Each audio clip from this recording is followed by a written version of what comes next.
مؤدبانہ درخواست ہے کہ صرف 5 منٹ میں جو ہے اپنے تاثرات کو جو ہے پیش کریں۔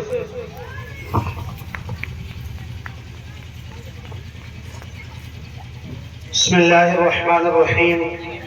میرے محترم بزرگوں، دوستوں، عزیز ساتھیوں، آج ہم یہاں مدرسے کی سالانہ اجتماع ہے یہ، اور سالانہ تعلیمی کارکردگی کی بنیاد پر یہ اجتماع ہے۔ اس بنیاد پر ہم یہاں جمع ہوئے ہیں۔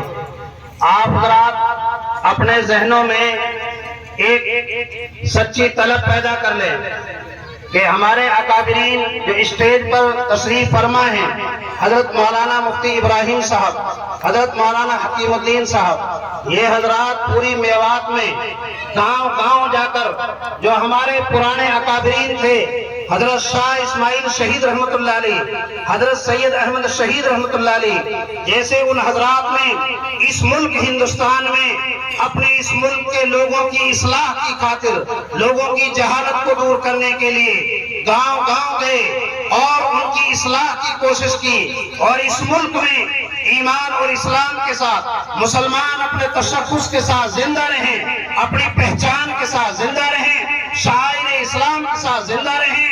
ان حضرات کی بھی یہ کوشش ہے، یہ اس علاقے کے چپے چپے پر جاتے ہیں، اس لیے یہاں سے آج کے اس اجتماع سے اچھا اثر لے کر جائیں، اچھا پیغام لے کر جائیں، قرآن کی عظمت لے کر جائیں، مدارس کی عظمت لے کر جائیں۔ مدارس میں جو حضرات کام کر رہے ہیں ان کا کندھا سے کندھا ملا کر تعاون کرنا، ان کی حفاظت کرنا، ان کا ساتھ دینا، اپنے اداروں کی حفاظت کرنا، مکاتب اور مدارس کی عظمت اپنے دل میں بٹھانا۔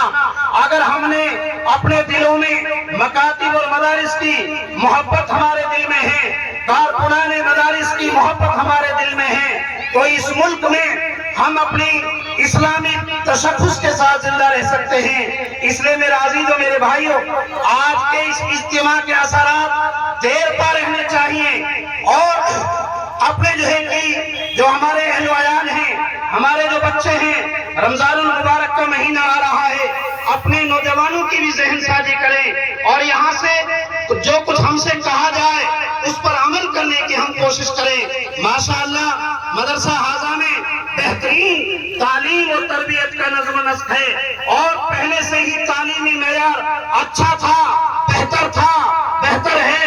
آئندہ بھی انشاءاللہ یہ تعلیمی معیار اور آگے بڑھے گا۔ اس گاؤں کے ائمہ علماء سب شانہ بشانہ رہتے ہیں، اپنے پورے گاؤں کے تعلیمی نظام کو بہتر بنانے کے لیے ہر وقت وہ کوشش میں رہتے ہیں، بار بار اکٹھے ہوتے ہیں تاکہ اپنے اس گاؤں کا تعلیمی معیار، ہمارے بچوں کی تربیت، ہمارے نوجوانوں کی اصلاح بہتر طریقے سے ہو۔ اس لیے جو باہر سے ہمارے مہمان آئے ہوئے ہیں، ہم ان کے بہت ممنون ہیں، مشکور ہیں۔ امید ہے کہ انشاءاللہ ہم سب ان کی باتوں کو دھیان سے سنیں گے اور عمل کی نیت سے سنیں گے، اور موت تک کے لیے ہم ان باتوں پر عمل کریں گے۔ اللہ تعالیٰ کہنے سننے سے زیادہ عمل کرنے کی توفیق عطا فرمائے۔ تعالیٰ ہم کو ان باتوں پر عمل کرنے کی توفیق عطا فرمائے۔